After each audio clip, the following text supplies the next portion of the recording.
ವಿದ್ಯಾರ್ಥಿಗಳೇ, ಒಂದು ವೃತ್ತದ ತ್ರಿಜ್ಯವು 7 ಸೆಂಟಿಮೀಟರ್ ಇದೆ. ಆ ವೃತ್ತದ ವ್ಯಾಸ, ಕ್ಷೇತ್ರಫಲ, ಪರಿಧಿಯನ್ನು ಕಂಡುಹಿಡಿಯಿರಿ. 3 ಕಂಡುಹಿಡಿಬೇಕು ನೀವು. ಯಾಕಂದ್ರೆ ಗಣಿತ ರಿವಿಷನ್ ಆಗ್ತದೆ. ನಿಮಗೆ ಒಂದು ಕ್ವಶನ್ನದೊಳಗೆ ಎಷ್ಟು ಉತ್ತರ ಬರ್ತಾವ ಕೇಳೋದು ಏನು ಕೇಳ್ತಾನೆ? ವ್ಯಾಸ ಕೇಳ್ತಾನ, ಪರಿಧಿ ಕೇಳ್ತಾನ, ವಿಸ್ತೀರ್ಣ ಕೇಳ್ತಾನ. ಈಗ ಇದನ್ನು ರೂಢಿ ಮಾಡಿದರೆ ವೃತ್ತದೊಳಗೆ ನಿಮಗೆ ಬೇಕಾದ ಲೆಕ್ಕ ಕೇಳಿದ್ರೆ ಮಾಡ್ಲಿಕ್ಕೆ ಬರ್ತವೆ. ಅದಕ್ಕೆ 3 ಕಂಡುಹಿಡಿಯಿರಿ. ನೋಡ್ರಿ, ಒಂದು ವೃತ್ತದ ತ್ರಿಜ್ಯ 7 ಸೆಂಟಿಮೀಟರ್ ಇದೆ. ಅದರ ವೃತ್ತದ ವ್ಯಾಸ, ಕ್ಷೇತ್ರಫಲ, ಪರಿಧಿಯನ್ನು ಕಂಡುಹಿಡಿಯಿರಿ. 3 ಸಂಗತಿಗಳನ್ನು ಕಂಡುಹಿಡಿಬೇಕು. ಎಲ್ಲರೂ ಮಾಡೋದಾತಂದ್ರೆ ಬೋರ್ಡ್ ಕಡೆ ನೋಡ್ರಿ. ಎಲ್ಲರೂ ವಿಡಿಯೋ ಆನ್ ಮಾಡ್ರಿ. ಮೊದಲು ಮ್ಯೂಟ್ ಮಾಡ್ರಿ. ಬಿಡಿಸೋದು ಆದಿಂದ ಮ್ಯೂಟ್ ತೆಗೀರಿ. ನಾ ಬಂದು ತಿಳಿಸ್ತೀನಿ. ನೋಡ್ರಿ, ಇದನ್ನು ಹೆಂಗೆ ಹಚ್ಕೋಬೇಕು ಅನ್ನೋದು ಮೊದಲು ತಿಳ್ಕೊಬೇಕು. ಆಮೇಲೆ ಗಣಿತಗಳನ್ನು ಹೆಂಗೆ ತಿಳಿಸ್ತಾರೆ ಸರು, ಇದನ್ನು ಕಡ್ಡಾಯವಾದ ರೆಗ್ಯುಲರ್ ಕೋಚಿಂಗ್ ಕ್ಲಾಸ್ ಇದ್ದಂಗೆ. ಇದು ನಿಮಗೂ ಗುರ್ತಾಗಿದೆ. ಈಗ ಭಾಳ ಮಂದಿ ಫೋನ್ಯಾಗ ಅಂತಾರೆ, ನಮಗೆ ನ್ಯಾಚುರಲ್ ಕ್ಲಾಸ್ ನಡೆದದ್ರಿ ಸರ್ ನಮ್ಮ ಮನ್ಯಾಗ. ನಾವು ದಿನಾಲು ಹುಡುಗರು ಟಿ ವಿ ಒಳಗೆಲ್ಲ ತೋರಿಸ್ತೀವಿ. ಆಪ್ರೇಟಿಂಗ್ ಸಿಸ್ಟಮ್ ಚಲೋ ಅದ. ಆಮೇಲೆ ಗಣಿತಗಳನ್ನು ನಮ್ಗೆ ಯಾವಾಗ ಬೇಕಾದಾಗ ಮತ್ತೆ ಹೊಳ್ಳಿ ಅದನ್ನ ಮಾಡಿಸ್ಲಿಕ್ಕೆ ಹಚ್ಲಿಕ್ಕೆ ನಮಗೆ ಭಾಳ ಇನ್ನು ಉಪಯೋಗ ಆಗ್ಯದ ಅಂತ ಭಾಳ ಮಂದಿ ಪಾಲಕರು ನನಗೆ ಖುಷಿ ಪಟ್ಟ. ಈಗ ನಾವು ಇದನ್ನು ಹೆಂಗೆ ಹಚ್ಕೋಬೇಕು, ಹಚ್ಕೊಳ್ಳುವಂಥ ಪದ್ಧತಿ ಮೊದಲು ಕಲಿಬೇಕು. ಮೊದಲು ಏನು ಕೇಳ್ಯಾನ? ನಮ್ಮ ವ್ಯಾಸ ಕೇಳ್ಯಾನ, ತ್ರಿಜ್ಯ ಕೊಟ್ಟಾನ, ವ್ಯಾಸ ಕೇಳ್ಯಾನ. ಹೆಂಗೆ ಹಚ್ಚಿದ ನೋಡೋಣ. ತ್ರಿಜ್ಯ ಬರೋಬ್ಬರಿ 7 ಸೆಂಟಿಮೀಟರ್. 7 ಸೆಂಟಿಮೀಟರ್. ವ್ಯಾಸ ಬರೋಬ್ಬರಿ ಎಷ್ಟು? ವ್ಯಾಸ ಬರೋಬ್ಬರಿ ಎಷ್ಟು? ವ್ಯಾಸ ಬರೋಬ್ಬರಿ ಎಷ್ಟು? ತ್ರಿಜ್ಯ ಕೊಟ್ಟಾಗ ವ್ಯಾಸ ಕೇಳ್ಯಾನ. ಆವಾಗ ವ್ಯಾಸ ಬರೋಬ್ಬರಿ ಏನು? ವ್ಯಾಸ ಬರೋಬ್ಬರಿ ತ್ರಿಜ್ಯ ಗುಂಡ್ಲೆ 2. ತ್ರಿಜ್ಯದ ಅಳತೆ ಎಷ್ಟದ? 7 ಅದ. 2ರಲ್ಲಿ ಗುಣಾಕಾರ ಮಾಡಿಬಿಡ್ರಿ. 14 ಸೆಂಟಿಮೀಟರ್ ಏನಾಯ್ತು? ವ್ಯಾಸ ಬಂತು. 14 ಸೆಂಟಿಮೀಟರ್ ವ್ಯಾಸ. ನೋಡ್ರಿ, ತಿಳಿತಲ್ಲ ಈಗ ನಿಮಗೆ? ವ್ಯಾಸ ಬರೋಬ್ಬರಿ 14 ಸೆಂಟಿಮೀಟರ್. ಇನ್ನು ಎರಡನೇದು ಏನು ಕೇಳ್ಯಾನ? ಕ್ಷೇತ್ರಫಲ. ನೋಡಿ, ತ್ರಿಜ್ಯ ಬರೋಬ್ಬರಿ, ಇದನ್ನ ಹಚ್ಕೊಳ್ಳೋದು ಕಲಿಯೋದು. ತ್ರಿಜ್ಯ ಬರೋಬ್ಬರಿ 7 ಸೆಂಟಿಮೀಟರ್. ತ್ರಿಜ್ಯ ಬರೋಬ್ಬರಿ 7 ಸೆಂಟಿಮೀಟರ್. ಕ್ಷೇತ್ರಫಲ ಬರೋಬ್ಬರಿ ಎಷ್ಟು? ಕ್ಷೇತ್ರಫಲ ಬರೋಬ್ಬರಿ ಎಷ್ಟು? ಇದು ಎರಡನೇ ಪ್ರಶ್ನೆ. ವೃತ್ತದ ಕ್ಷೇತ್ರಫಲ ಬರೋಬ್ಬರಿ, ವೃತ್ತದ ಕ್ಷೇತ್ರಫಲ ಬರೋಬ್ಬರಿ ಅಂದ್ರೆ ಒಂದೇ, ವಿಸ್ತೀರ್ಣ ಅಂದ್ರೆ ಒಂದೇ. ವೃತ್ತದ ಕ್ಷೇತ್ರಫಲ ಬರೋಬ್ಬರಿ ಪಾಯ್ ಅಂದರೆ ಏನು? ನೋಡಿ, ಪಾಯ್ ಆರ್ ಸ್ಕ್ವೇರ್ ಅಂದ್ರೆ ಒಂದೇ.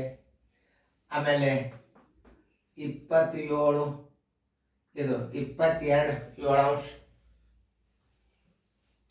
ಪಾಯ್ ಸ್ಕ್ವೇರ್ ಅಂದ್ರೆ ಏನು? 22. ಪಾಯ್ ಅಂದ್ರೆ ಏನು? 22 7 ಗುಂಡ್ಲೆ. ಆರ್ ಅಂದ್ರೆ ತ್ರಿಜ್ಯ. ಇನ್ನೊಂದು ಆರ್ ಹಚ್ಚಿಬಿಡೋದು. ಇನ್ನೊಂದು ತ್ರಿಜ್ಯನ 2 ಸಲ ಹಚ್ಚಿಬಿಡೋದು. ಆರನ್ನ ಡಬಲ್ ಸಲ ಹಚ್ಚೋದು. 22 7 ಗುಂಡ್ಲೆ ತ್ರಿಜ್ಯ 7. ಇನ್ನೊಂದು 7 ಹಚ್ಚಬೇಕು. ಈ 7 ಹೊತ್ತು, ಈ 7 ಹೊತ್ತು. 22 154 ಚದರ ಸೆಂಟಿಮೀಟರ್. ನೋಡಿ, ಇಷ್ಟೇ. ಏನು ಭಾಳ ಬಿರಿ ಇಲ್ಲ ಲೆಕ್ಕ. ವಿಸ್ತೀರ್ಣ ಎಷ್ಟು ಬಂತು? ವೃತ್ತದ ಕ್ಷೇತ್ರಫಲ ಬರೋಬ್ಬರಿ 154 ಚದರ ಸೆಂಟಿಮೀಟರ್. ಇದು ಎರಡನೇ ಒಂದು. ಇನ್ನು ತ್ರಿಜ್ಯ ಬರೋಬ್ಬರಿ 7 ಸೆಂಟಿಮೀಟರ್. 7 ಸೆಂಟಿಮೀಟರ್. ಪರಿಧಿ ಬರೋಬ್ಬರಿ ಎಷ್ಟು? ಪರಿಧಿ ಬರೋಬ್ಬರಿ ಎಷ್ಟು? ಪರಿಧಿ ಅಂದ್ರೆ ಸುತ್ತಳ. ಆಮೇಲೆ ಪರಿಧಿ ಬರೋಬ್ಬರಿ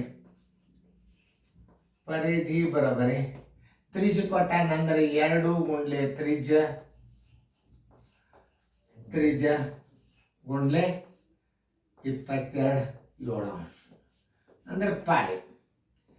2 ಗುಂಡ್ಲೆ 7 ಗುಂಡ್ಲೆ 22 7 ಅಂಶ ನೋಡ್ರಿ 7 ಅಂಶ ಹಿಂಗೆ ಹಚ್ಕೋಬೇಕು. ಈ 7 ಹೊತ್ತು 22 44 ಸೆಂಟಿಮೀಟರ್. ಏನು ಪರಿಧಿ ಬರೋಬರಿ ಎಷ್ಟು 44 ಸೆಂಟಿಮೀಟರ್.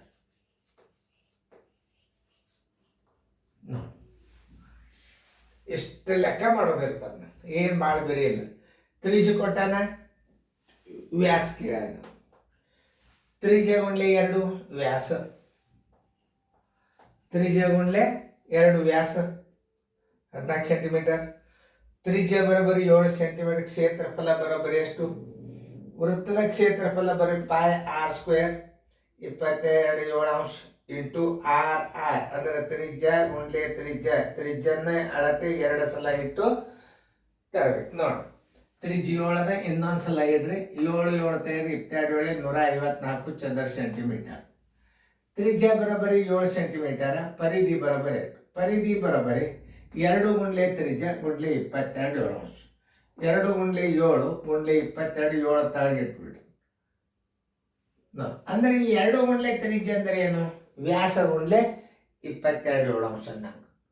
ಅಂದ್ರೆ ವ್ಯಾಸ ಗುಂಡ್ಲೆ 22 7 ಅಂಶ ಅಂದ್ರು ಒಂದೇ. ತ್ರಿಜ್ಯ ಕೊಟ್ಟಾನಂದ್ರೆ ನೀವು 2ರಲ್ಲಿ ಗುಣಾಕಾರ ಮಾಡಿದಾಗ ಏನು ಬರ್ತದೆ? ವ್ಯಾಸ ಬರ್ತದೆ. ವ್ಯಾಸ ಗುಂಡ್ಲೆ ಪಾಯ, ವ್ಯಾಸ ಗುಂಡ್ಲೆ 22 7 ಅಂಶ ಅಥವಾ 7 22. ತ್ರಿಜ್ಯ ಕೊಟ್ಟಾಗ 2 ಗುಂಡ್ಲೆ ತ್ರಿಜ್ಯ ವ್ಯಾಸ ಆಯ್ತು ಗುಂಡ್ಲೆ 7 22 ಅಂಶ. ಇದನ್ನ ಇಟ್ರಿ ಪರಿಧಿ ಬಂದು. ವೃತ್ತದ ವಿಸ್ತೀರ್ಣ ಪರಿಧಿ 3 ನೀವು ಕಲ್ತರಿ ಅಂತಂದ್ರೆ ನಿಮಗೆ ಮುಂದೆ ಗಣಿತಗಳಿದ್ರಾಗ ಭಾಳವ. ಮತ್ತು ಮುಂದಿನ ಗಣಿತ ನೀವು ಬಿಡಿಸ್ರಿ. 3 ಕಂಡು ಹಿಡೀರಿ, ನಿಮಗೆ ಭಾಳ ರಿವಿಷನ್ ಆಗ್ತದೆ ಅಭ್ಯಾಸ. ಇದನ್ನು ಕೇರ್ಫುಲ್ಲಾಗಿ ಇನ್ನೊಂದ್ಸಲ ನಾ ಹೆಂಗೆ ತಿಳಿಸನ್ ಅನ್ನೋದು ನೋಡಿಕೊಂಡು ಮತ್ತು ಮುಂದಿನ ಮಾದರಿಯನ್ನು ನೀವು ಮಾಡಿ ತೋರಿಸ್ಬೇಕಾಗ್ತದೆ. ಚೆನ್ನಾಗಿ ಫೇರ್ದ ಬರ್ಕೊಡ್ರಿ.